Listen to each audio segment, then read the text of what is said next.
नमस्ते दोस्तों, मैं निखिल स्वागत करता हूं आप सभी का आपके चैनल एनएक्सिस फेयर के ऊपर।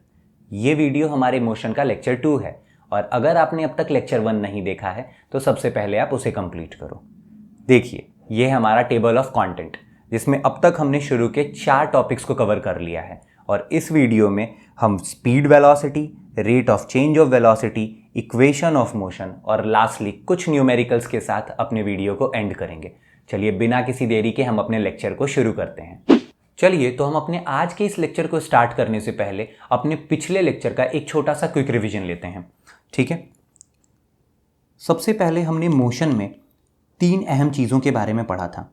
सबसे पहला था स्थिति यानी पोजीशन, दूसरा था टाइम यानी समय और तीसरा था रेफरेंस पॉइंट यानी संदर्भ बिंदु, ठीक है। और ये जाना था कि किस तरीके से ये 3 चीज़ें जो है वो एक दूसरे के साथ रिलेटेड हैं और हमें जो है वो मोशन का आभास कराती हैं। देखिए, सबसे पहले जो है वो हमने जाना था कि समय के साथ अगर स्थिति में परिवर्तन हो तो हम किसी वस्तु को मोशन में जानते हैं और बाद में एक एग्जाम्पल के थ्रू हमने ये समझा था कि किस तरीके से संदर्भ बिंदु के सापेक्ष अगर किसी वस्तु की स्थिति में परिवर्तन हो तो भी हम उसे मोशन में जानते हैं, ठीक है। और उसके बाद 2 छोटे छोटे एग्जाम्पल के थ्रू ये समझा था कि किस तरीके से मोशन जो है वो रिलेटिव है ना।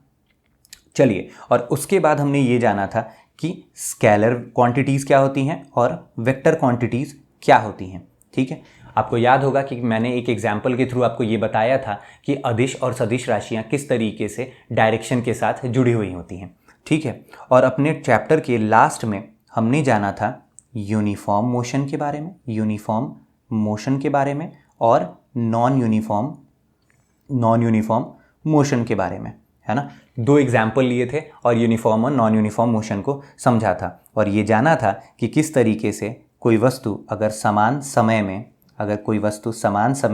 अगर समान दूरी अगर कवर करती है तो वो यूनिफॉर्म मोशन में कहलाती है और अगर कोई वस्तु समान समय में अगर असमान दूरी अगर कवर करती है तो वो क्या कहलाती है, नॉन यूनिफॉर्म मोशन में कहलाती है। और इससे रिलेटेड कुछ इसके फीचर्स के बारे में जाना था। क्या जाना था कि यूनिफॉर्म मोशन जो है वो कांस्टेंट वेलोसिटी को बताती है। कांस्टेंट वेलोसिटी मतलब समान वेग को बताती है, ठीक है। और ये भी जाना था कि इसका ग्राफ जो है, डिस्टेंस और टाइम का ग्राफ जो है वो कुछ ऐसा होता है ना।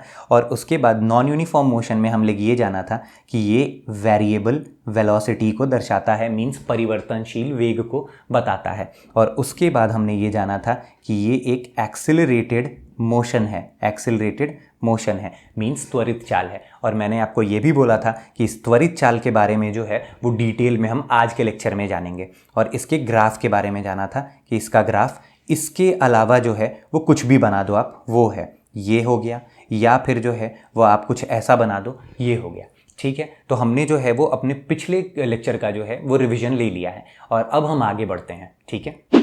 तो चलिए, इसी के साथ हम आ गए अपने आज के पहले टॉपिक के ऊपर, स्पीड और वेलोसिटी, मींस चाल और वेग। और सबसे पहले हम चाल के बारे में डिस्कस करेंगे, वो भी एक छोटे से एग्जाम्पल के थ्रू। चलिए देखते हैं। सपोज करते हैं कि आपको पटना से गोवा 2000 किलोमीटर आपको जो है वो इन 3 मोड ऑफ ट्रांसपोर्ट के साथ जाना है। पहला है हवाई जहाज, दूसरा है कार और तीसरा है बाइसिकल, ठीक है। और मैं आपसे पूछूं कि आप जो है वो सबसे तेज़ किससे पहुंचोगे, आपका जवाब होगा कि मैं सबसे तेज़ जो है वो तो हवाई जहाज के साथ पहुंच जाऊंगा। वहीं जो है वो सबसे स्लो जो है वो किसके साथ पहुंचूंगा, बाइसिकल के साथ पहुंचूंगा। और ये ऑर्डर कुछ ऐसा होगा, है ना। अच्छा, ये तेज़, ये स्लो, इस चीज़ की जो है वो अनुभव हमें आई कहाँ से, हमारा दिमाग इस चीज़ को समझा कैसे समझा। हमने जो है वो इस चीज़ का अनुभव कुछ इस तरीके से लिया। जब कोई वस्तु निश्चित समय में अगर ज़्यादा दूरी चलती है तो हम उसे तेज़ कह देते हैं। क्या कहते हैं? जब कोई वस्तु निश्चित समय में ज़्यादा दूरी चलती है तो हम उसे तेज़ कह देते हैं। और वहीं अगर कोई वस्तु निश्चित समय में अगर कम दूरी चलती है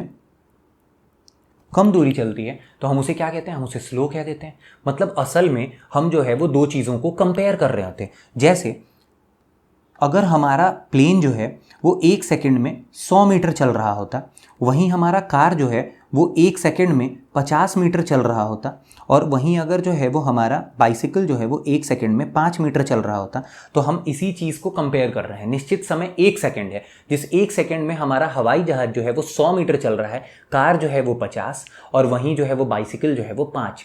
मीन्स हम जो है वो कंपेयर क्या कर रहे हैं, हम घड़ी पे समय देख रहे हैं और समय के साथ उस कवर करने वाले दूरी को देख रहे हैं, है ना। तो हमने जो है वो यहाँ से इस छोटे से एग्जाम्पल के थ्रू हमने एक कंक्लूजन ड्रॉ किया।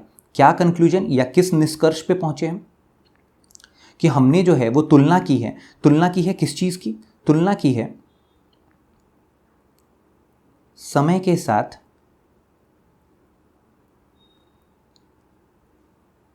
दूरी कवर करने के दर को। ठीक है, हमने जो है वो असल में किस चीज़ की तुलना की? हमने समय के साथ, एक निश्चित समय के साथ दूरी कवर करने की तुलना की, है ना, यही तो की। अच्छा, यही तो वो दर है। तो मतलब यहाँ से अगर हम डेफिनेशन बनाना चाहें, यहाँ से जो है वो अगर हम डेफिनेशन देना चाहें चाल का, यहाँ से हम चाल या स्पीड का जो है वो अगर डेफिनेशन देना चाहें, तो हम क्या दे सकते हैं? हम ये दे सकते हैं कि दूरी कवर करने के दर को ही चाल कहते हैं, चाल कहते हैं। ठीक है ना, तो यही तो डेफिनेशन है कि भाई दूरी कवर करने के दर को या रेट को जो है वो क्या कहते हैं? चाल कहते हैं। अच्छा, रेट या दर जो है वो क्या होता है? रेट या दर जो है वो जनरली क्या होता है? ये डिवीजन होता है, डिवीजन होता है या भाग होता है। मैथमेटिक्स में भाग होता है, डिवीजन है। ठीक है, ये चीज़ है वो। ठीक है, अब इस चीज़ को अगर हम फॉर्मूला में लिखने की कोशिश करें तो हमें ये पता चलेगा कि स्पीड जो है वो क्या है? डिस्टेंस अपॉन टाइम है, डिस्टेंस अपॉन टाइम है, या दूरी बटा समय है, दूरी बटा समय है। ठीक है, अच्छा, अब इस चीज़ के बारे में किसी ना किसी साइंटिस्ट ने तो बताया होगा ना कि भाई ये दूरी बटा समय है। वो साइंटिस्ट थे, इस डेफिनेशन को देने वाले जो है वो साइंटिस्ट थे गैलीलियो। तो स्पीड के डेफिनेशन को सबसे पहले डिफाइन करने वाले कौन से साइंटिस्ट थे, कौन से फिजिसिस्ट थे? वो थे गैलीलियो। ठीक है, अब जो है वो यहाँ से हम ये भी समझ सकते हैं कि भाई दूरी या डिस्टेंस जो था वो एक स्केलर क्वांटिटी था, तो हमारा जो है वो एक अदिश राशि था। तो हम इसे क्या कह सकते हैं? स्पीड भी जो है वो एक अदिश राशि है। मीन्स दिशा पे जो है ये निर्भर नहीं करता है। मीन्स हम जो है वो यहाँ से एक यूनिट भी निकाल सकते हैं, इसका एसआई यूनिट भी निकाल सकते हैं। एसआई यूनिट क्या होगा? डिस्टेंस अपॉन टाइम है। तो डिस्टेंस का क्या हो गया? डिस्टेंस का हो गया मीटर, और इसका हो गया सेकंड, तो हम इसे कह सकते हैं मीटर पर सेकंड। तो हमने असल में क्या क्या चीज़ जानी? हमने ये जाना क्या कि भाई स्पीड का डेफिनेशन जाना। स्पीड का डेफिनेशन क्या है? दूरी कवर करने के दर को ही जो है वो हम क्या कहते हैं? हम चाल कहते हैं। साथ ही साथ जो है वो हमने ये भी जाना क्या कि सबसे पहले बताने वाले कौन थे? गैलीलियो थे। इसके डेफिनेशन को सबसे पहले देने वाले कौन थे? गैलीलियो थे। स्पीड जो है वो एक स्केलर या अदिश राशि है, और इसका यूनिट जो है वो मीटर पर सेकंड है। ठीक है, हमने जो है वो चाल के बारे में इतनी सारी बातें जानी। चलिए अब हम आगे चलते हैं। अब आगे आता है औसत चाल या एवरेज स्पीड। चलिए, तो एवरेज स्पीड जो है वो असल में हमें न्यूमेरिकल्स में आएगा। हमारे न्यूमेरिकल्स में जो है वो जब पेपर में आएगा तो इसके बारे में आएगा, और इसमें कन्फ्यूजन होता है क्योंकि मैथमेटिक्स में औसत कुछ और है और यहाँ पे औसत चाल जो है वो कुछ और है। चलिए, तो सबसे पहले ना मैथमेटिक्स के औसत के बारे में समझते हैं। एवरेज जो है, जब मैथमेटिक्स में हम बात करते हैं तो एवरेज का जो फॉर्मूला है वो ऐसा कुछ है: sum of observation upon total number of observation. ठीक है ना, ये कुछ जो है वो हमारा फॉर्मूला है। इस चीज़ को एग्जाम्पल से समझें क्या कि भाई मान लो क्या कि एक राम है, एक श्याम है, और एक मान लेते हैं घनश्याम है। ठीक है ना, इसके पास जो है वो 20 रुपये, इसके पास जो है वो 30 रुपये, और इसके पास सपोज करते हैं 70 रुपये। ठीक है, तो अगर पूछे क्या कि भाई औसत तीनों के पास कितने रुपए हुए, तो हम कैसे निकाल लेंगे भाई? औसत जो है वो निकालने के लिए हम सबसे पहले क्या करेंगे? Total number of sum of observation. तो सम ऑफ ऑब्जर्वेशन क्या है? 20, फिर 30 और फिर 70। और कितने हैं total number of observation? Ram, Shyam और घनश्याम। कितने लोग हैं? 3 लोग हैं। तो 3 से डिवाइड करेंगे तो कितना हुआ? 50 और 70 120, 120 बटा 3 कितना होगा? 40 रुपये। है ना। तो हम ये कह सकते हैं क्या कि औसत जो है वो इनके पास कितने रुपए बने, 40 रुपए बने। तो क्या हम यही काम जो है वो औसत का जो है वो यही फॉर्मूला और यही तरीका जो है वो क्या हम औसत चाल के लिए लगा सकते हैं? बिल्कुल नहीं। ये अगर आप लगाओगे और पेपर में आपके नंबर चले जाएंगे, नेगेटिव जो है वो एक और जुड़ जाएगा आपके साथ। तो औसत चाल हम कैसे निकालते हैं, सबसे पहले समझते हैं औसत चाल क्या होता है। औसत चाल का फॉर्मूला कुछ ऐसा होता है, average speed is equal to होगा total distance upon total time. मतलब कुल दूरी बटा कुल समय। ठीक है, अब ये तो हुई औसत चाल। ठीक है, औसत चाल। बट अभी जो है ना वो आपको थोड़ा कम समझ में आया होगा, उसे एक एग्जाम्पल के थ्रू समझते हैं। एक न्यूमेरिकल लेते हैं जिसमें एक एग्जाम्पल होगा। चलिए एग्जाम्पल, एक कार को सोचते हैं कि एक सीधी रेखा में जो है वो अपनी एक कार चल रही है। ठीक है, एक कार चल रही है जो पॉइंट ए है, यहाँ पॉइंट बी है, यहाँ सी है और यहाँ डी है। सपोज करते हैं क्या कि यहाँ से यहाँ तक जो है वो 70 किलोमीटर है, यहाँ से यहाँ जो है वो 50 किलोमीटर है और यहाँ से यहाँ जो है वो 20 किलोमीटर है। अब जो है मानते हैं कि यहाँ जो है वो इसकी स्पीड थी 70 किलोमीटर पर आवर, यहाँ पर जो है वो 10 किलोमीटर पर आवर और यहाँ पे जो है वो सपोज करते हैं 5 किलोमीटर पर आवर। ठीक है, ये है अपना एक सिनेरियो बना हुआ। ठीक है, अब मानते हैं क्या कि भाई इसमें जो है वो औसत चाल कितनी हुई। अब औसत चाल कितना होगा, अब ये तो बिल्कुल मत कर देना आप क्या कि 7 + 10 + 5/3 कर दिए, है ना। ऐसा करोगे खत्म हो गया, है ना। तो किस तरीके से निकालेंगे इस चीज़ के, इसके सॉल्यूशन को समझते हैं।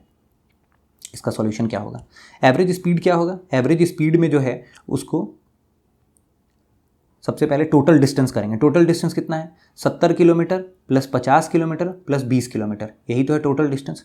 अब क्या है, टोटल टाइम से डिवाइड करते हैं। अच्छा, टाइम कैसे निकालेंगे, अभी हमने देखा क्या कि स्पीड जो था वो क्या था, डिस्टेंस अपॉन टाइम। तो टाइम बराबर कितना हो जाएगा, टाइम बराबर डिस्टेंस बाई स्पीड, यही फॉर्मूला लगा सकते हैं। तो चलिए डिस्टेंस कितना था पहले ए बी में कितना डिस्टेंस था, ए बी में था 70/7, है ना, ये हो गया। उसके बाद जो है वो कितना था, यहाँ पर जो है वो 50 किलोमीटर था डिस्टेंस बीसी में, 50 किलोमीटर बटा 10, ये हो गया इसका समय। और यहाँ पे कितना था, 20 किलोमीटर बटा 5 किलोमीटर पर आवर। ठीक है, अब ऊपर अगर जोड़ें तो ये कितना हो गया 140। ठीक है, और नीचे करें तो ये हो गया 10, ये हो गया 5 और ये हो गया 4, मीन्स यहाँ पे 140/19। अब ये थोड़ा सा अजीब सा नंबर हो गया, बट अगर हम इस 19 को अगर 20 मान लें तो अप्रॉक्सीमेटली जो है ये सब 7 पॉइंट समथिंग कुछ 2 के आसपास जो है वो पहुंच जाएगा किलोमीटर पर आवर। तो इस तरीके से जो है वो हमने क्या किया, इस तरीके से जो है हम औसत चाल को कैलकुलेट करते हैं। ठीक है, तो औसत चाल क्या हुआ, total distance upon total time, मतलब कुल दूरी बटा कुल समय। समझ में आया। चलिए अब हम आगे चलते हैं। अब बात करते हैं स्पीड विद डायरेक्शन यानी वेलोसिटी के बारे में। देखिए वेलोसिटी को हम क्या लिख सकते हैं, वेलोसिटी जो है वो स्पीड विथ डायरेक्शन है। स्पीड विथ डायरेक्शन है मींस डायरेक्शन है उसमें। अब देखो अगर हम स्पीड को फर्दर तोड़ते हैं तो स्पीड को जब फर्दर तोड़ेंगे तो हमें क्या पता चलेगा, अभी हमने देखा था कि स्पीड क्या होता है, डिस्टेंस अपॉन टाइम, मतलब दूरी बटा समय प्लस डायरेक्शन है। ठीक, अब एक बात बताओ आप, क्या कि अगर जो है वो डिस्टेंस यानी दूरी के साथ में अगर डायरेक्शन का जो है वो अगर संयोजन हो जाए तो उसे क्या कहेंगे, उसे हम क्या बोलेंगे, उसे बोलेंगे विस्थापन यानी डिस्प्लेसमेंट। ठीक है, उसे हम क्या बोलेंगे, उसे हम बोलेंगे विस्थापन। ये चीज क्या है, ये चीज है विस्थापन यानी कि डिस्प्लेसमेंट। ठीक है, ये है अपना डिस्प्लेसमेंट। तो इससे हमें क्या पता चला, वेलोसिटी क्या होता है, डिस्प्लेसमेंट अपॉन टाइम। ठीक है, अब एक बात बताओ, क्या हुआ वेलोसिटी, वेग जो है वो क्या है, वेग है विस्थापन बटा समय। वेग जो है वो क्या है, विस्थापन बटा समय। अब एक बात बताओ कि अपना जो डिस्प्लेसमेंट है यानी विस्थापन जो है वो क्या है, वो स्केलर है या वेक्टर है। अब मैंने आपको पिछले ही लेक्चर में बताया था कि विस्थापन जो है वो एक वेक्टर क्वांटिटी है क्योंकि इसमें क्या है, डायरेक्शन एसोसिएटेड है। तो अपना वेग भी क्या होगा, वेग भी एक वेक्टर क्वांटिटी होगा। वेक्टर क्वांटिटी होगा मींस ये एक सदिश राशि है। ठीक, साथ ही साथ जो है ये जो है उसका एसआई यूनिट क्या होगा, एसआई यूनिट इसका क्या होगा, एसआई यूनिट, एक बात बताइए, डिस्प्लेसमेंट का यूनिट क्या था, डिस्प्लेसमेंट भी मीटर, डिस्प्लेसमेंट भी मीटर और टाइम का सेकंड, तो मीन्स इसका भी जो है वो स्पीड के जैसा ही क्या होगा, मीटर पर सेकंड। ठीक है, तो ये हुआ अपना वेलोसिटी यानी वेग। वेग क्या हुआ, डिस्प्लेसमेंट अपॉन टाइम। ये एक वेक्टर क्वांटिटी है और इसका यूनिट जो है वो सेम एज अपना स्पीड के जैसा है, मीटर पर सेकंड। अब एक एग्जांपल देख लेते हैं क्या कि भाई इसको लिखते कैसे हैं। इसको लिखने का तरीका जो है वो कुछ इस तरीके से होगा, हम जो है वो इसे लिखेंगे 40 मीटर पर सेकंड टूवर्ड्स नॉर्थ, यानी नॉर्थ या उत्तर की ओर, उत्तर की ओर। इस तरीके से जो है वो हम वेलोसिटी को डिफाइन करते हैं, मींस डायरेक्शन के साथ जो है हम मैग्नीट्यूड को रखेंगे। डन। चलिए अब जो है वो हम बात करेंगे एवरेज वेलोसिटी के बारे में। अब देखिए एवरेज वेलोसिटी ठीक विपरीत है अपने एवरेज स्पीड के। अब औसत वेग को जो है उसको बहुत नॉर्मली लिखते हैं, एवरेज वेलोसिटी जो है वो नॉर्मल है। अगर दो तरीके के दो वेलोसिटी दिए हुए हैं, मींस अगर मान लेते हैं कि एग्जाम्पल समझ लेते हैं क्या कि जैसे यहाँ पर जो है वो एक जर्नी है किसी गाड़ी की, यहाँ पर अगर v1 वेलोसिटी है, यहाँ अगर v2 वेलोसिटी है और यहाँ अगर v3 वेलोसिटी है, मान लो a से b, b से c और c से d में, इस तरीके से। तो इसमें जो है जो मैथमेटिकल औसत जो चलता है, मैथमेटिकल एवरेज जो चलता है वो सेम यहाँ पे एवरेज वेलोसिटी में लगेगा। मीन्स यहाँ पे अगर हमको करना होगा तो हम किस तरीके से करेंगे, v1 plus v2 plus v3 upon कितने हैं ये 3 है। इसी तरीके से इसका जनरलाइज फार्मूला अगर हमको लिखना हो, जनरलाइज फार्मूला अगर हमको लिखना हो तो ये हम क्या लिख देंगे, अगर v1 plus v2 plus v3 ये जो है वो n तक चलता चला जाए, कोई दिक्कत नहीं है, n तक चला जाए तो टोटल नंबर ऑफ ऑब्जर्वेशन कितने हो जाएंगे, n हो जाएंगे। यही होगा इसका जनरल फार्मूला। ठीक है, ये होगा इसका जनरल फार्मूला। मींस कुछ नहीं करेंगे, जितना भी वेलोसिटी दिया है उन सारे वेलोसिटी के मान को जोड़ देंगे और जितने बार वो आया है उतनी बार उसको बटा डिवाइड कर देंगे। यही होगा अपना एवरेज वेलोसिटी। ठीक विपरीत है वो अपने एवरेज स्पीड के। ठीक, चलिए अब आगे जो है वो टेबल में दोनों को कंपेयर कर लेते हैं कि स्पीड और वेलोसिटी में अब फाइनली जो हमने पढ़ा उसमें क्या क्या डिफरेंसेस हैं और क्या क्या चीज़ें थी। ठीक है, चलिए अब जो है वो अपने सामने है स्पीड। स्पीड क्या पढ़ा हमने कि कुल दूरी बटा समय था। ठीक है, कुल दूरी बटा समय था। और ये क्या था, ये जो था वो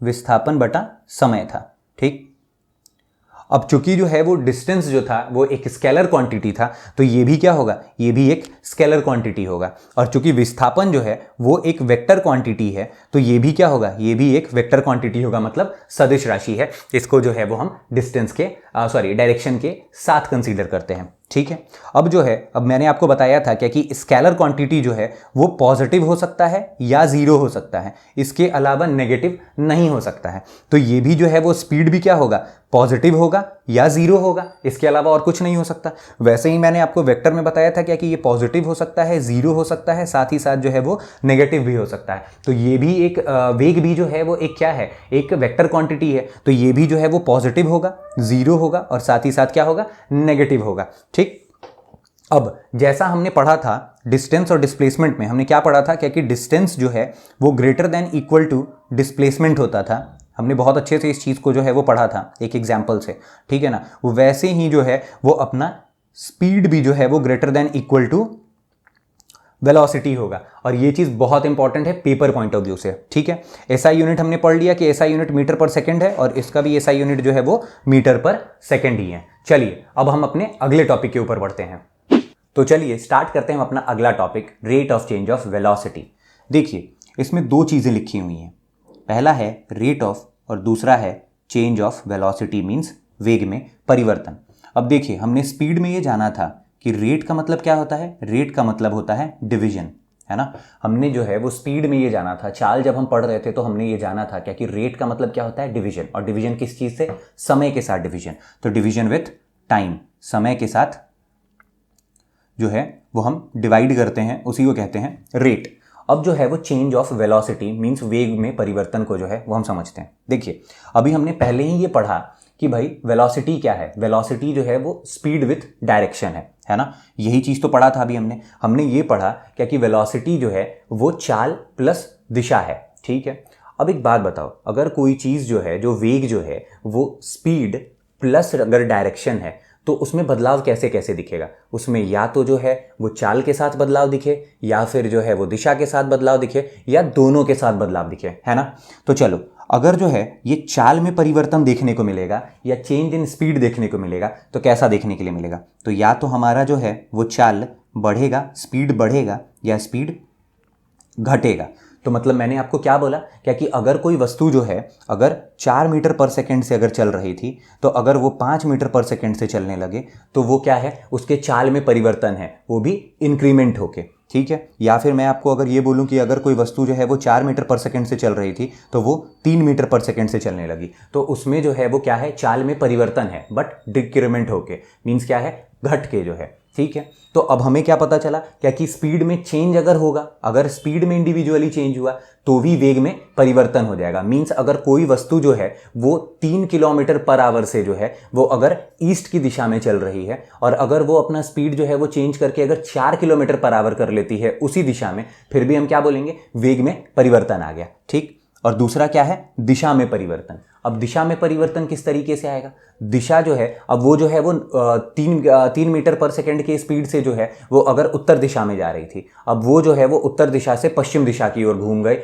या पूर्व दिशा की ओर घूम गए, तो वो क्या होगा, वहां भी जो है वो वेग में परिवर्तन होगा। मीन्स वेग में परिवर्तन दो तरीके से आएगा, या तो जो है वो चाल में परिवर्तन आके, या फिर दिशा में परिवर्तन आके, या फिर हम ये भी कह सकते हैं कि दोनों में परिवर्तन आ जाए, ठीक है। और अगर समय के साथ, क्या मैं बोल रहा हूं, अब अगर समय के साथ वेग में परिवर्तन आ जाए, है ना, समय के साथ अगर वेग में परिवर्तन आ जाए तो हम उसे क्या बोलेंगे, हम उसे त्वरण बोलेंगे, यानी एक्सेलरेशन बोलेंगे। क्या बोलेंगे, समय के साथ अगर जो है वो वेग में परिवर्तन आ जाए तो हम उसे क्या बोलेंगे, त्वरण बोलेंगे, यानी एक्सेलरेशन बोलेंगे, ठीक है। Means rate of change of velocity is called acceleration. Done, ये चीज हुई, ठीक।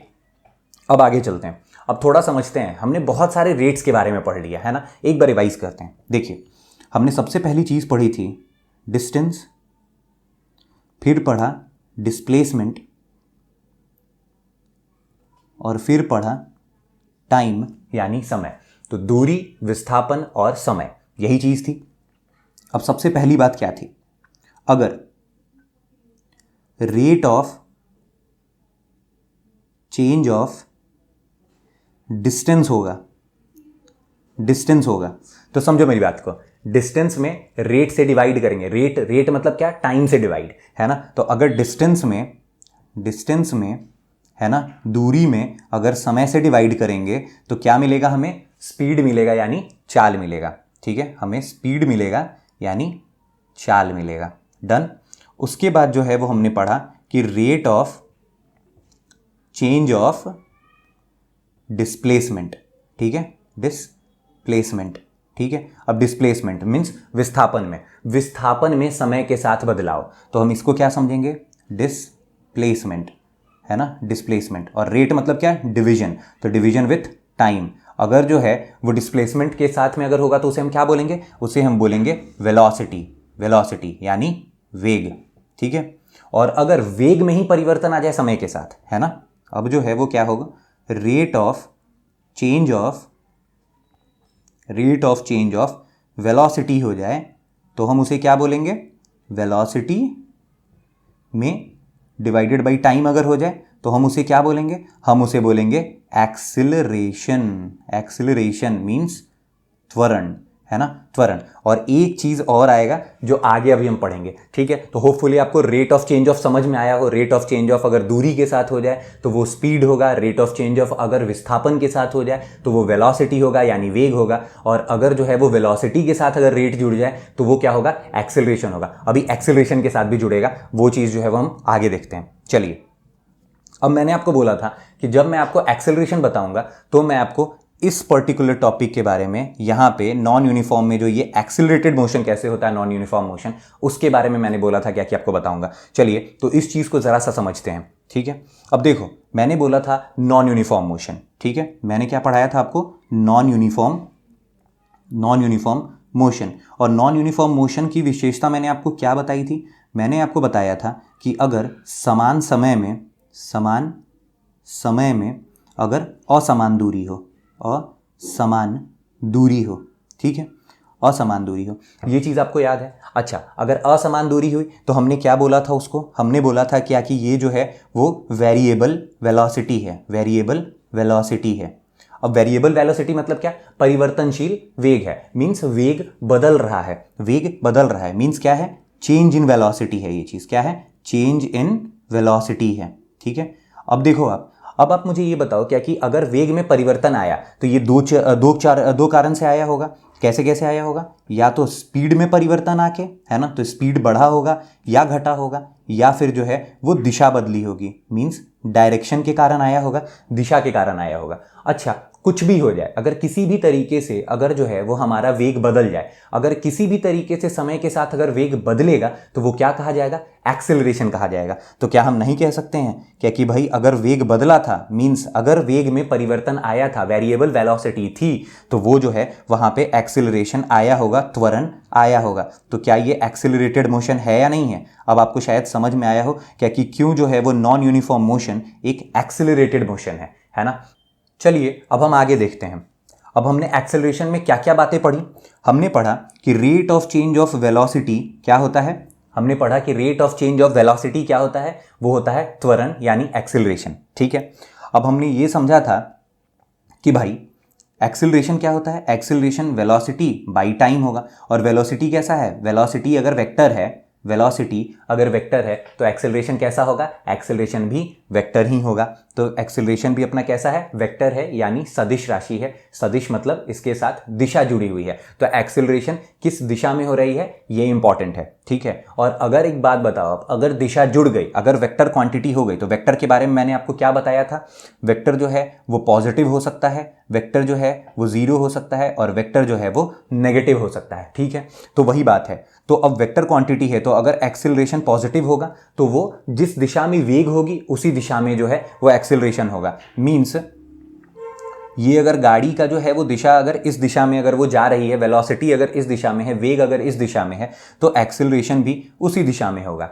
ठीक, अब जो है वो हम बात करते हैं अगर जीरो हुआ। अब जीरो को समझते हैं, जीरो को हम समझते हैं। चलिए जीरो को समझने के लिए थोड़ा सा पहले जाते हैं। क्या जानने जा रहे हैं हम, फिर से यूनिफॉर्म मोशन को समझते हैं, यूनिफॉर्म मोशन को समझते हैं, है ना, यूनिफॉर्म मोशन को समझते हैं। अब देखो आप, यूनिफॉर्म मोशन क्या था, यूनिफॉर्म मोशन था समान समय में समान दूरी, यही तो था अपना यूनिफॉर्म मोशन। और मैंने उसके फीचर के बारे में आपको क्या बताया था कि वो जो है वो क्या होगा, उसमें कांस्टेंट वेलोसिटी होगा। वेलोसिटी मतलब समान वेग होगा। समान वेग मतलब वेग जो है वो बदला ही नहीं। मींस क्या हुआ, इसका मतलब क्या हुआ, वेग नहीं बदलेगा, नहीं बदलेगा। अगर वेलोसिटी में अगर परिवर्तन आया ही नहीं तो आप बताओ एक्सेलरेशन कब आता है, जब वेलोसिटी में परिवर्तन होता है समय के साथ। और अगर अपना वेग बदला ही नहीं तो क्या एक्सेलरेशन आएगा, बिल्कुल नहीं। मींस क्या हो गया, ये यहां पे जो है वो एक्सेलरेशन जीरो हो गया। समझ आया, यहां पे क्या हो गया, तो यूनिफॉर्म मोशन में एक्सेलरेशन क्या होगा, जीरो होगा। चलिए यहां पे हम ऐड कर लेते हैं इस चीज को, क्या कि यहां पर जो है वो क्या होगा, यहां पे एक्सेलरेशन जीरो होगा। ठीक है, एक्सेलरेशन यहां जीरो होगा। ठीक है, तो यहां पे मैंने यही बात बताया आपको कि अगर वेक्टर क्वांटिटी है तो अगर पॉजिटिव होगा तो जिस दिशा में वेग उसी दिशा में एक्सेलरेशन, त्वरण भी उसी दिशा में। और अगर जीरो तो जीरो होगा तो क्या होगा, ये यूनिफॉर्म मोशन होगा विथ कांस्टेंट वेलोसिटी। ठीक है ना, समान वेग के साथ यूनिफॉर्म मोशन। और अगर ये नेगेटिव हुआ, इसका मतलब है रिटार्डेशन। रिटार्डेशन का मतलब ये कि वेलोसिटी के या वेग के ठीक विपरीत दिशा में जब हमारा त्वरण आ जाए। मींस सपोज करते हैं कि अगर वेलोसिटी जो है वो इस दिशा में है तो हमारा एक्सेलरेशन जो है वो ठीक इसके विपरीत दिशा में देखने को मिले। जैसे जब हम गाड़ी में जो है वो ब्रेक लगाते हैं, जब हम ब्रेक लगाते हैं तो वेलोसिटी तो आगे की तरफ ही चल रही होती है, लेकिन एक्सेलरेशन की टेंडेंसी क्या बदल जाती है, वो बैकवर्ड हो जाती है। वो गाड़ी को रोकने के लिए जो है वो एक्ट करने लगती है, वो सपोर्ट नहीं करती है जैसे वो पॉजिटिव वाले में करती है ना। जब हम गाड़ी में रेस देते हैं तो वो क्या होता है, एक्सेलरेशन जो है वो वेलोसिटी को बढ़ाने का काम कर रहा है। मींस वेलोसिटी बढ़ रहा है, एक्सेलरेशन एक्सीलरेशन जो है वो उसको बढ़ा रहा है, ठीक है। बट जब हम ब्रेक लगा रहे हैं तो वो क्या करने लगता है, वो अपनी दिशा को बदल लेता है, वो गाड़ी को रोकने लगता है, ठीक है। ये चीज हो गया। अब जो है वो तीसरे और सबसे महत्वपूर्ण पॉइंट पे आ गया कि एक्सीलरेशन जो है वो चेंज इन वेलोसिटी बटा चेंज इन टाइम। अच्छा, चेंज को जो है वो हम कैसे दिखाते हैं? चेंज को हम दिखाते हैं डेल्टा से, ठीक है, डेल्टा से। चेंज को हम डेल्टा से डिनोट करते हैं, ये है वो डेल्टा, ठीक है। तो चेंज इन वेलोसिटी हमने पढ़ा, rate of change of velocity is called acceleration, और वो रेट क्या है? Divided by time, means change in time. Suppose कर लेते हैं ना कि जैसे एक गाड़ी है जो कि जो है वो पहले 3 मीटर पर सेकंड से चल रही थी, है ना, और फिर जो है वो कुछ समय के बाद जो है वो इसका जो है वो वेलोसिटी हो गया 4 मीटर पर सेकंड, ठीक है ना, कुछ टी टाइम में हो गया। तो हमारा जो है वो ये क्या है, पहले वाला 3 मीटर पर सेकंड क्या है? प्रारंभिक वेग है, इसे हम u से डिनोट करते हैं। और ये जो है वो फाइनल वेग है, इसको क्या कहेंगे? वेलोसिटी। इस फाइनल वेलोसिटी को क्या कहेंगे? v से डिनोट करेंगे। वैसे ये इक्वेशन ऑफ मोशन में हम पढ़ेंगे, बट यहाँ पे आप थोड़ा सा समझ लो, क्योंकि यहाँ पे जो है वो फॉर्मूला में यूज किया हुआ है ना, इस वजह से। तो इसी चीज को हमने क्या दिखाया? Rate of change of velocity को क्या दिखाया? Final velocity minus initial velocity बटा टाइम। तो वही है, फाइनल वेलोसिटी क्या है?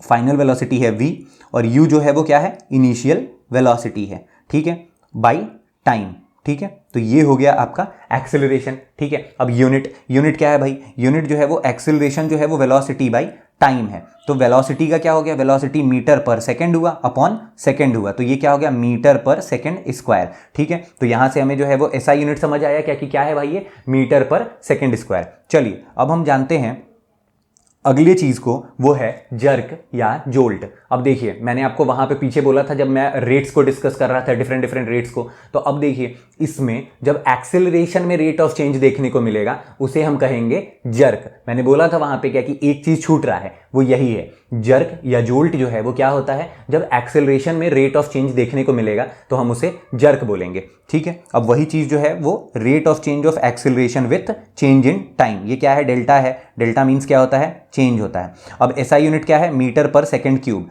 कैसे आया? Jerk is equal to acceleration by time. Acceleration को क्या लिखते हैं? मीटर पर सेकंड स्क्वायर अपॉन सेकंड। तो ये क्या हो गया? मीटर पर सेकंड क्यूब। ये चीज हो गया। चलिए तो अब हम अपने रेट वाले में जो है वो इस चीज को अपडेट कर लेते हैं। देखिए यहां पे हमारा एक चीज छूटा हुआ था, क्या था वो?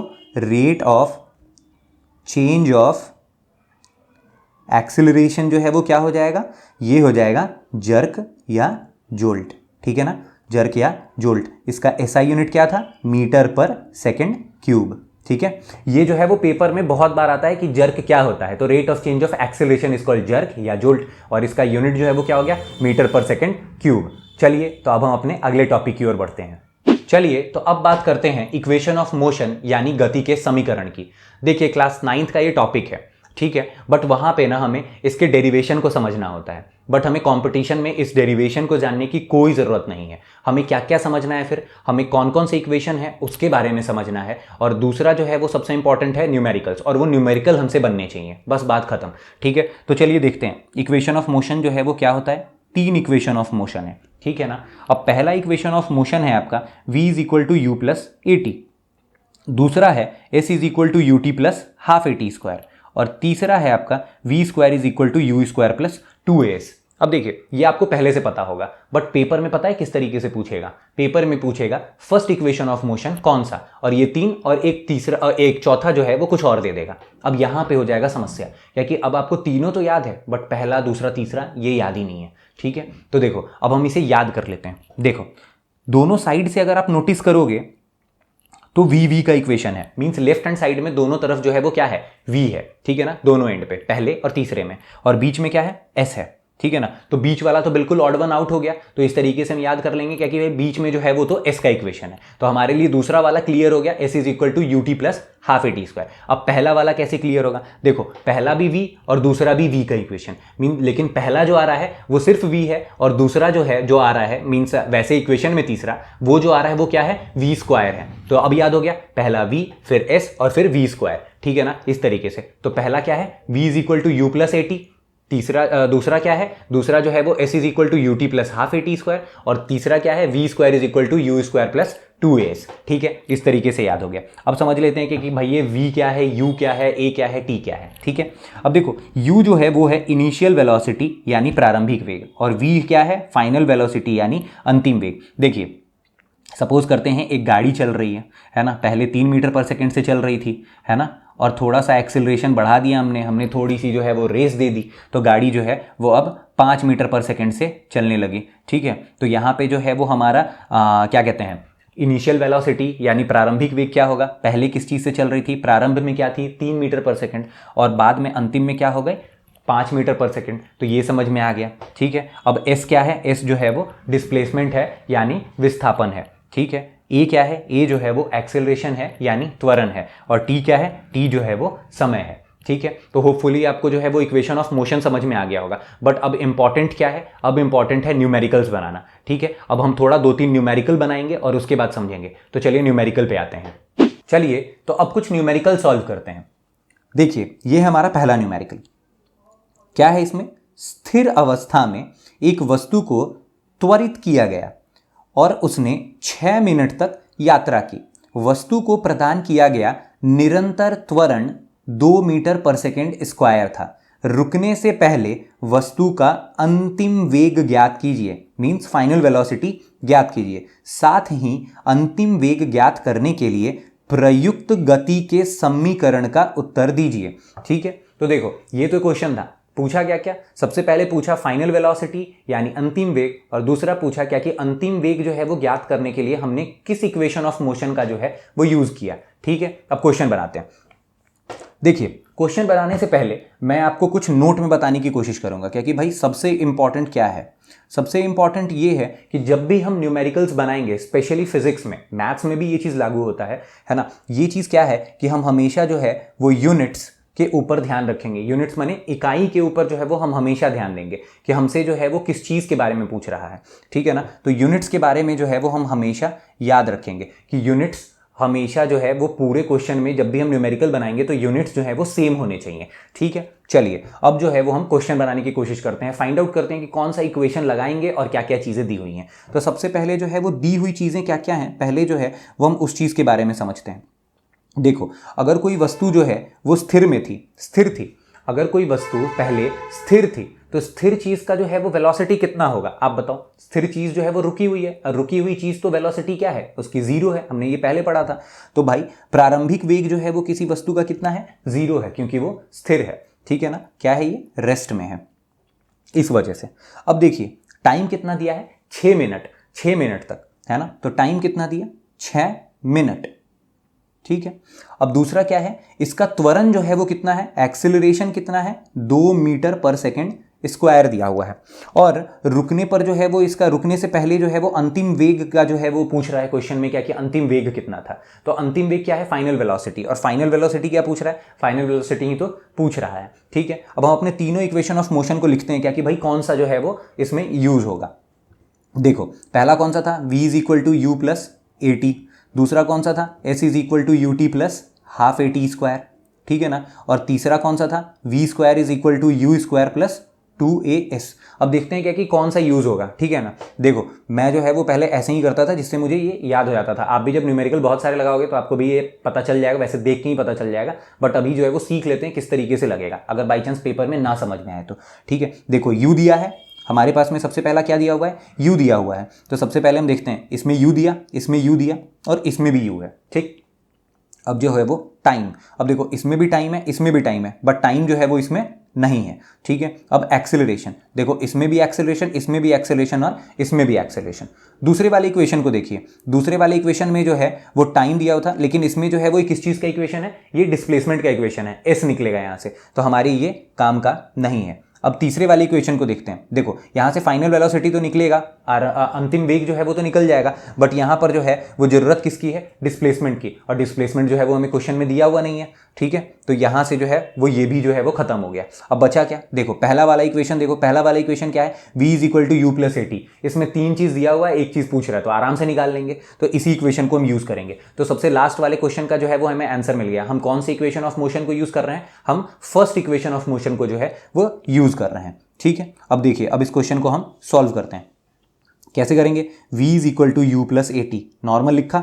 अब देखो v जो है वो तो, u जो है वो तो जीरो है ना, प्रारंभिक वेग जो है वो क्या है, जीरो है, रेस्ट में है तो जीरो है, इसको जीरो कर दिया।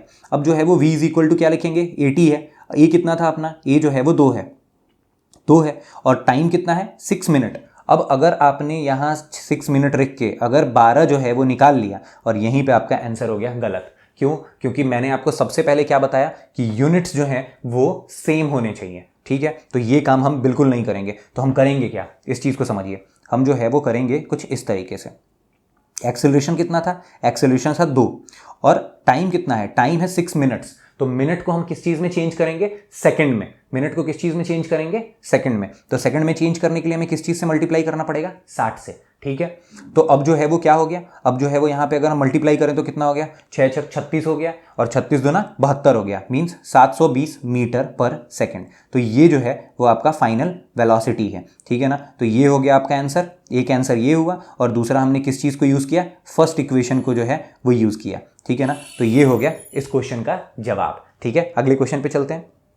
देखिए अगला क्वेश्चन क्या कह रहा है कि एक मोटरसाइकिल ने 4 सेकंड में 200 मीटर की दूरी तय की, ठीक है। 4 सेकंड में 200 मीटर की दूरी तय की, और मोटरसाइकिल का प्रारंभिक वेग जो है वो कितना है, 1 मीटर पर सेकंड है। प्रारंभिक वेग कितना, 1 मीटर पर सेकंड, ठीक है। अब साइकिल की गति में कितना त्वरण था वह ज्ञात कीजिए, ठीक है। तो हमसे क्या पूछा, हमसे यहाँ पे एक्सेलरेशन पूछा। अब समझते हैं क्या कि कौन सा इक्वेशन जो है वो हम यहाँ पे यूज करेंगे, ठीक। देखिए सॉल्यूशन देखते हैं। क्या क्या दिया, टाइम दिया हुआ था, टाइम था कितना, 4 सेकंड, ठीक है। डिस्प्लेसमेंट दिया हुआ था 200 मीटर, और प्रारंभिक वेग को हम क्या, u लिखते हैं। u कितना है, 1 मीटर पर सेकंड, ठीक है ना। और एक्सेलरेशन जो है वो पूछ रहा था, ठीक है। अब फिर से तीनों इक्वेशन ऑफ मोशन को लिखते हैं। पहला क्या था, v is equal to u plus a t, दूसरा क्या था, s is equal to u t plus half a t square, और तीसरा क्या था, v square is equal to u square plus 2as। अब देखो काटते हैं भाई, कौन कौन सी चीज़ें हैं अपने पास, ठीक है। देखो टाइम था, तो टाइम यहाँ पे, टाइम यहाँ पे, टाइम यहाँ पे जो है वो टाइम ही नहीं, ठीक। अब डिस्प्लेसमेंट यहाँ पे नहीं है, यहाँ पे डिस्प्लेसमेंट नहीं, यहाँ पे डिस्प्लेसमेंट है, यहाँ पे डिस्प्लेसमेंट है। अब यहाँ पे इनिशियल वेलोसिटी यहाँ, इनिशियल वेलोसिटी यहाँ, इनिशियल वेलोसिटी यहाँ। तो अब यूज़ किसको करेंगे, सबसे पहले वाले को देखें। पहले वाले से हमें क्या मिलेगा, फाइनल वेलोसिटी और एक्सेलरेशन। मीन्स यहाँ पे एक्सेलरेशन तो फाइंड ही करना था, और फाइनल वेलोसिटी भी फाइंड करना पड़ेगा। तो ये वाला जो है वो हमारे ऑप्शन से गया, पहला इक्वेशन हमारे ऑप्शन से गया। अब तीसरे वाले इक्वेशन को देखते हैं। भाई तीसरा वाले इक्वेशन में क्या क्या चीज़ दिया हुआ है, तीसरे वाले इक्वेशन में हमें फाइनल वेलोसिटी भी फाइंड करना पड़ेगा और एक्सेलरेशन भी फाइंड करना पड़ेगा, सेम चीज़ जो ऊपर वाले में था। तो हमारा तीसरा वाला भी जो है वो गया। सेकंड वाले को देखें, सेकंड वाले में जो है वो s दिया, u दिया, t दिया, अब पूछा क्या, सिर्फ एक्सेलरेशन। तो 3 चीज़ें दी हैं, एक चीज़ें पूछ रहा है, आराम से बनाएंगे, ठीक है। तो अब इसमें इक्वेशन कौन सा यूज़ होगा, इसमें सेकंड इक्वेशन यूज़ हो रहा है। सेकंड इक्वेशन कौन सा, s is equal to u t plus half a t square. अब s जो है वो कितना था, 200 था, u कितना था अपना 1 था, और टाइम कितना 4 सेकेंड, प्लस हाफ ए कितना है, ए तो जो है वो निकालना ही है, और टाइम का स्क्वायर करेंगे, 4 का स्क्वायर करेंगे तो कितना 16 हो जाएगा, ठीक है। इसको काटेंगे, ये 8 हो जाएगा। अब यहाँ पे कितना हुआ, ये हो गया 4 प्लस 8a, और यहाँ पे हो गया 200। अब ये इधर लेके आएंगे 4 को, तो ये कितना हो जाएगा 196 8a। अब देखो 196, अगर मुझे ऐसा लगता है क्या कि आपको डिविजिबिलिटी याद होगी, तो 8 का डिविजिबिलिटी क्या, लास्ट के जो है वो तीनों जो है वो इससे डिविजिबल होने चाहिए। 8 से तो ये डिविजिबल होता हुआ दिख नहीं रहा है। तो चलिए अब जो है वो ये 4 से तो लगेगा, 4 के पहाड़े में जो है वो 4 के पहाड़े में तो 96 जो है वो तो काटेगा, ठीक है। तो 4 से काट लेते हैं, 4 से काटेंगे इसको, 4 से कट जाएगा ये, 4 चौके 16 और 9 बार में, ठीक है ना, 36, ठीक है। और ये 2, अब देखो ए बराबर कितना हुआ 48, 48 किसका आधा, 48, इसके ठीक पास में जाने की कोशिश करते हैं। 48 किसका आधा, 24 का, और 1 बचा, 1 का आधा करेंगे कितना हो जाएगा 0.5। तो यहाँ पे क्या हो जाएगा, एक्सेलरेशन 24.5 मीटर पर सेकेंड स्क्वायर। यही आंसर है अपना, ये वाला अपना आंसर हो जाएगा, ठीक है। तो होपफुली आपको ये समझ में आया, ठीक है। बेसिक सा है, आसान है। आगे जो है वो अपने क्वेश्चन वाले सीरीज में जो है वो इससे अच्छे अच्छे क्वेश्चन करेंगे हम, ठीक है। अभी बस समझना है। अब आते हैं हम अपने तीसरे क्वेश्चन के ऊपर। क्वेश्चन है, उस वस्तु का अंतिम वेग ज्ञात कीजिए जिसने 4 मीटर पर सेकंड की प्रारंभिक गति से 285 मीटर की दूरी तय की और वस्तु का त्वरण 2 मीटर पर सेकंड स्क्वायर है। तो पता क्या करना है हमें? अंतिम वेग means final velocity means v को फाइंड करना है। तो क्या क्या चीजें दी हुई हैं सॉल्यूशन में, क्या क्या चीज जो है वो दी हुई है? सबसे पहले v जो है वो हमें फाइंड करना है। प्रारंभिक गति जो है वो दिया हुआ है u, जो कि है 4 मीटर पर सेकंड, और उसके बाद जो है वो डिस्प्लेसमेंट दिया हुआ है जो कि है 285 मीटर, और उसके बाद जो है वो वस्तु का त्वरण दिया है मींस एक्सीलरेशन दिया हुआ है 2 मीटर पर सेकंड स्क्वायर। चलिए तो अब देखते हैं क्या कि भाई हमें जो है वो कौन सा इक्वेशन इसमें यूज करना है, इक्वेशन ऑफ मोशन यूज करना है। पहला इक्वेशन ऑफ मोशन क्या है? v is equal to u plus a t. दूसरा जो है वो क्या है? s is equal to u t plus half a t square. और तीसरा क्या है भाई? v square is equal to u square plus 2as। चलिए ये है हमारे 3 इक्वेशन। देखो ये बार बार आप लिखोगे ना, बार बार लिखते लिखते आपको इसका सीक्वेंस ही याद हो जाएगा, तो आपको कोई ट्रिक व्रिक की जरूरत नहीं पड़ेगी, ठीक है ना। तो चलिए अब जो है वो इसको हम काटते हैं थोड़ा। देखिए v जो है वो तो फाइंड करना है। अब v किसमें किसमें है? v भाई इसमें है और इसमें है, ठीक। दूसरा जो है वो u देखो u जो है वो कहाँ कहाँ दिया हुआ है? u इसमें है, u इसमें है और तीसरे वाले में भी, मतलब तीनों में u है। अब जो है वो डिस्प्लेसमेंट जो है वो पहले वाले में डिस्प्लेसमेंट नहीं है, दूसरे वाले में डिस्प्लेसमेंट है, तीसरे वाले में भी डिस्प्लेसमेंट है। अब जो है वो एक्सेलरेशन इसमें है, दूसरे में भी है और तीसरे में भी है, तीनों में एक्सेलरेशन भी है। अब देखो पहले वाले को देखोगे तो टाइम तो दिया हुआ ही नहीं है, तो फाइनल वेलोसिटी निकालें कैसे? तो ये वाला जो है वो गया। दूसरे वाले को देखें, दूसरे वाले में भाई टाइम तो है, टाइम जो है टाइम भी नहीं दिया है, और इसमें जो है वो फाइनल वेलोसिटी ही नहीं है, तो दूसरा वाला भी गया अपना। अब जो है वो तीसरे वाले को देखते हैं। देखो तीसरे वाले में v निकालना है, u दिया हुआ है, a दिया हुआ है और s भी दिया हुआ है, मतलब 3 चीज दिया, चौथा पूछा, बड़े आराम से निकाल लेंगे, ठीक है ना।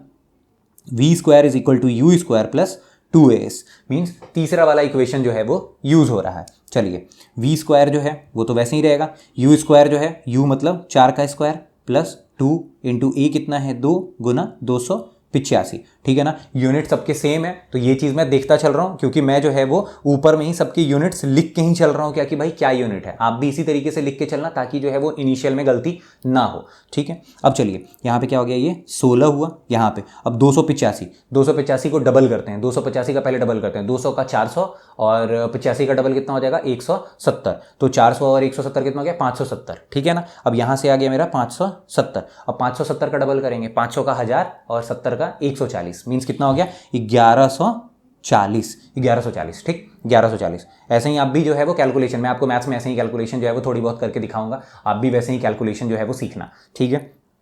अब दूसरा क्या हो जाएगा? ये 1156, ठीक है। अब जो है वो v square is equal to 1156, तो v बराबर कितना होगा? Root under 1156। अब एक बात बताओ, 1156 किसका रूट है? आपको याद है ना। देखो 1156 जो है वो 34 का रूट होता है, मीन्स आंसर हुआ 34 मीटर पर सेकंड, ये है आंसर। अब देखो मैं आपको एक बात बताऊं, यहाँ पे पेपर में जो है वो पेपर आपके लिए टफ है, इक्वेशन जो है वो तो वैसे ही कुछ होंगे, ज़्यादा जो है वो टफ नहीं आता। एक आध क्वेश्चन जो है वो मैंने जैसे आपको स्ट्रैटेजी वाले वीडियो में बताया था कि कुछ क्वेश्चंस जो हैं वो टफ शिफ्ट के कारण कुछ क्वेश्चंस टफ आते हैं, लेकिन नॉर्मली जो है वो क्वेश्चन ज़्यादा टफ नहीं आएगा, थोड़ा इससे जो है वो लेवल थोड़ा ऊपर होगा। और लेकिन जो है वो टफ होगा अगर, तो वो कैलकुलेशन में होगा, और कैलकुलेशन में इसी टाइप से 1156 या फिर इस तरीके से कुछ अटपटे से जो है वो स्क्वायर रूट जो है वो आपको मिल जाएगा। तो मेरा मानना ये है क्या कि आप 1 से 30 तक जो है वो कम से कम स्क्वायर रूट जो है, स्क्वायर और स्क्वायर रूट दोनों जो है वो आप याद कर लो, ठीक है। चलिए तो यहाँ पर जो है वो हमारा ये क्वेश्चन सॉल्व हो गया, ठीक है। तो चलिए अच्छा, इसी के साथ जो है वो हम अपने लेक्चर के एंड पे आ गए हैं। होपफुली आपको जो है वो लेक्चर पसंद आया हो, और अगर पसंद आया होगा तो आप जो है वो वीडियो को लाइक करोगे, कमेंट करोगे और शेयर भी करोगे अपने दोस्तों के साथ। होपफुली अगर आपको कोई भी अगर डाउट हो तो आप कमेंट में ज़रूर पूछ लेना मेरे से, ठीक है। चलिए थैंक्स।